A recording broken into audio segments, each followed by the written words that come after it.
In the previous segment, we discussed time feel, creating your own backing tracks, and two of the most important rhythms in jazz, the four to the floor and the Charleston rhythm. In this segment, we're going to discuss shell voicings and the 12-bar blues form. Now, first, let's talk about shell voicings. Jazz music is based on four-part harmony, or four-note chords. I'm not going to get too heavy into theory here. And those four notes are scale degrees 1, 3, 5, 7, and then we get back to the 1, 3, 5, and 7. In many instances, the typical bar chords that most guitar players play are too thick and muddy sounding. Shell voicings are a powerful component of jazz vocabulary that provide rich harmonic texture while staying out of the way of the soloist. Now, I'm going to give you two shell voicing options for the dominant seventh chord.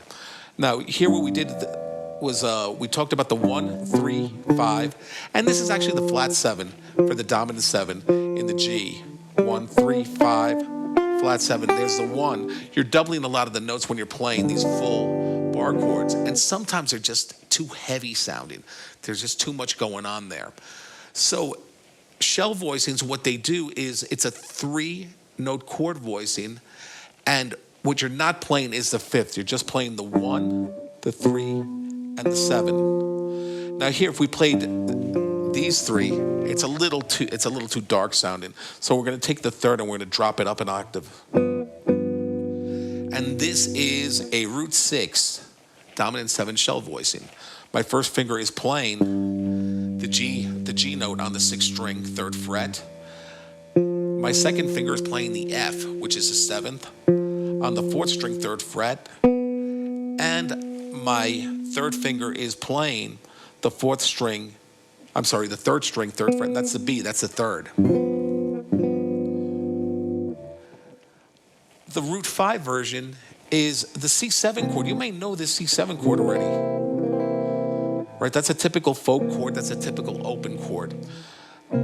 And what I'm doing is instead of using my 2nd, 3rd, and 4th fingers for playing the 5th, 4th, and 3rd strings, I'm going to use my 1st, 2nd, and 3rd fingers. I'm going to use it, and I'm just going to play these parts. So my 2nd finger's on the 5th string, 3rd fret, that's the C. My 1st finger's on the 4th string, 2nd fret, that's the E, that's the 3rd.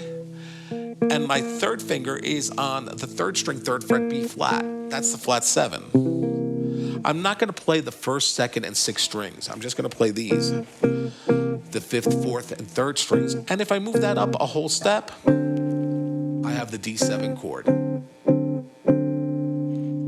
All right, and that's your 1, 4, and 5 chords. Next, we'll talk about the 12-bar form. Now, when we talk about blues, we need to be clear about what we're talking about, because the blues means one of two things: the style of music or the 12-bar musical form. Now, if you're new to the 12-bar form, then here are a few tips for you to consider. Think of the 12 bars as 3 groups of 4 measures.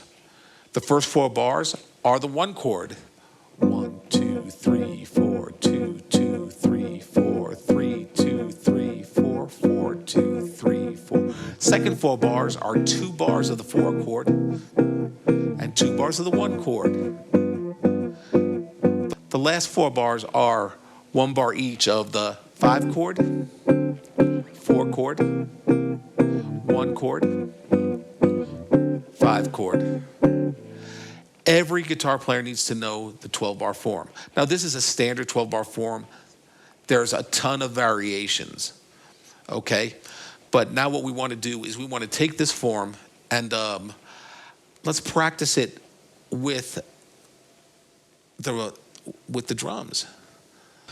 A 1, a 2, a 1, 2, 3, 4, 1, 2, 3, 4, 5, 6, 7, 8, 9, 10, 11, 12, 4 to the floor.